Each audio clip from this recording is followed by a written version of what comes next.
Hi everyone. This week in our study on the book of Romans, we thought about homosexuality and transgender. We took a look at just two verses 26 and 27 of chapter 1, and I'll leave a link to my entire message in the description box below. When we think about moral and ethical issues, when we try to make real decisions about these things, it's important that we keep one fundamental in mind, and that fundamental is worldview. Everyone has a worldview. It's the grid through which we look out upon the world and try to understand what's happening around us. Try to understand our place in the things that are happening around us. Our worldview can be shaped by many things, including our family, our education, significant influencers in our life, significant pieces of literature we may have studied, our culture, our personality, our innate desires, past successes, past failures, perhaps a tragedy we've had to endure. All these things come together to shape the way we understand the world around us.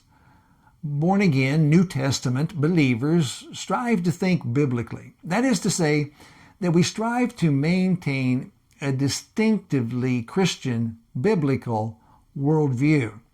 And that worldview will shape our understanding on moral and ethical issues and our decisions about those things.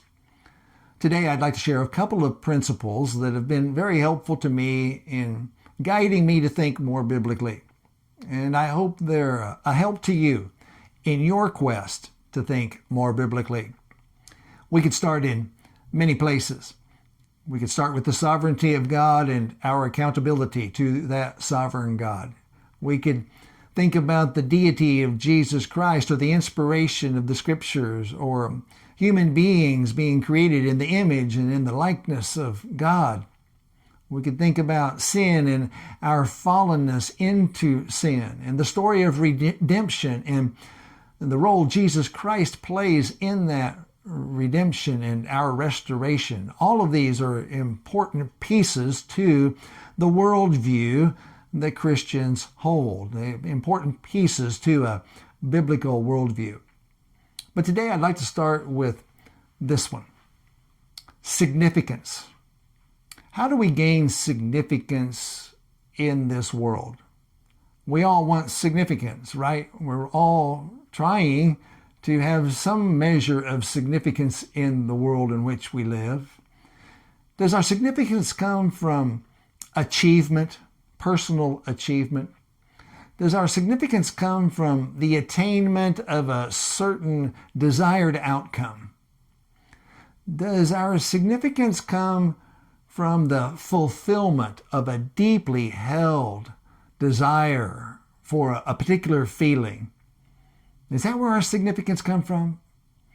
The Bible would point us in a different direction, and the Bible would teach us that our significance comes from honoring and praising and magnifying the greatness, the supremacy of Jesus Christ. That's where significance comes from. Our significance is directly related to lifting up and honoring and praising and magnifying the worth of Jesus, the treasure of Jesus in our life, our day-to-day life. Our significance comes from a person looking at our life and saying, there's something different there, something that's unusual.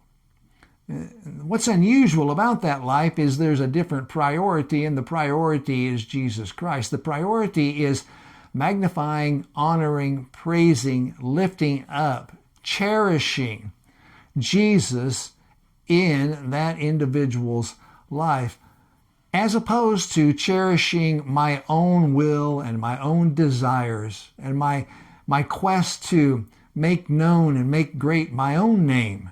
Our significance comes from making known the greatness of the name of Jesus Christ. That's been a very important principle to help me to think more biblically, even as it relates to moral and ethical issues. If I want significance in my life, I need to magnify Jesus, and he needs to be seen as being the most important aspect of my life, which means his teachings are important in my life. The second principle I'd like to share is truth. Now, we all know there can only be one truth about a particular point. And there can't be multiple truths, or that would be contradictory. There can be multiple opinions, of course, but in the end, there is only one truth.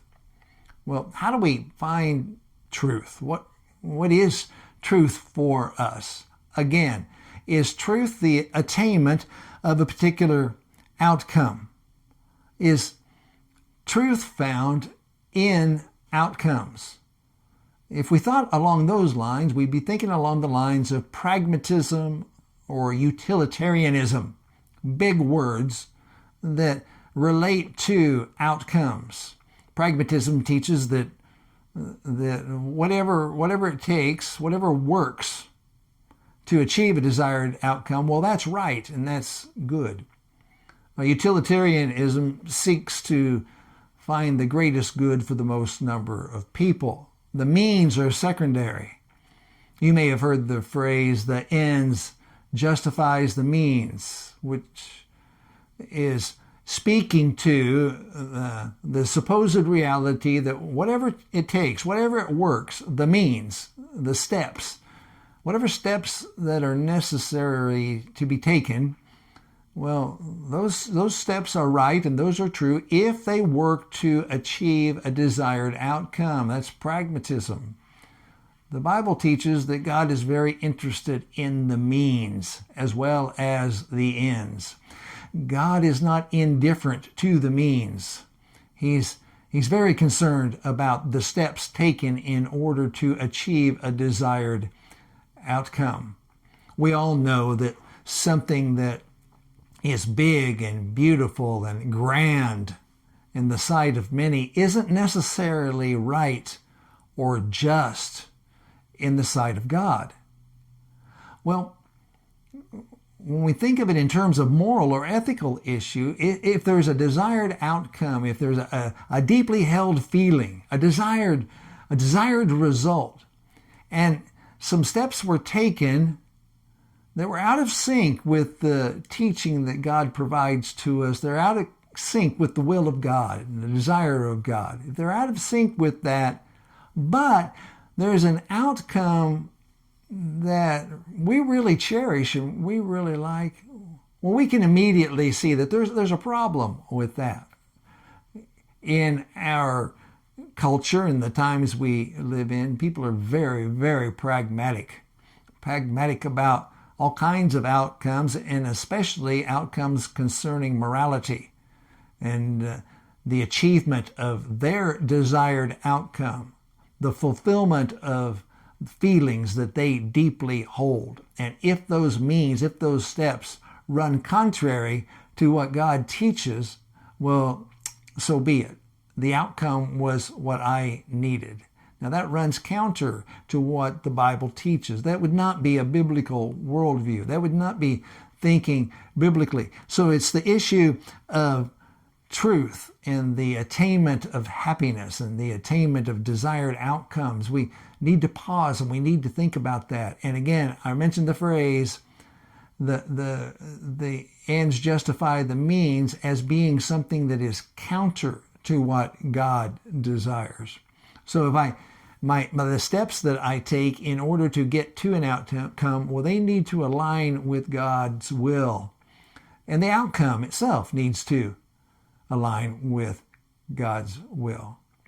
So there's a couple of principles. I hope they're helpful to you as you think about your quest to maintain and cling to a biblical worldview. You know, a lot of times when we talk to people, there will be differences of opinion about what's right and what's wrong and what's good and what's just in this world. Well, who gets to be right?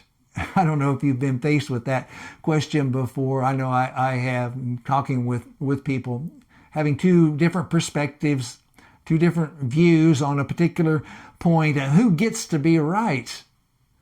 And that's where a biblical worldview comes in. That's where thinking biblically comes in. I don't get to have my own personal preferences. The other man doesn't get to have his own personal preferences. The preference that counts is the biblical preference. And of course, we strive to understand what that biblical teaching is, right? That's part of our growth process, is coming to understand that. But it's a great tool that we have, and a great gift that we have that God has given, that no individual, no one group of people gets to be right all the time on these moral and ethical issues and on doctrinal issues and ways to live, those kinds of questions. There is only one truth, and God has given us that guide in the Bible. And it stands to reason, right? If we believe in a creator God, it stands to reason He'd give us some guidance on how to live in this world, because He loves us. And He created us for His honor and for His glory, and so that we could magnify Jesus and make much of Jesus and make much of the glory of God and all of those things. So having the Bible to guide us, that's a real gift, and that's a real treasure in itself. Well, I hope these principles are helpful to you as you continue your journey in growing to be more like Jesus. Thank you for your time. You have a good day.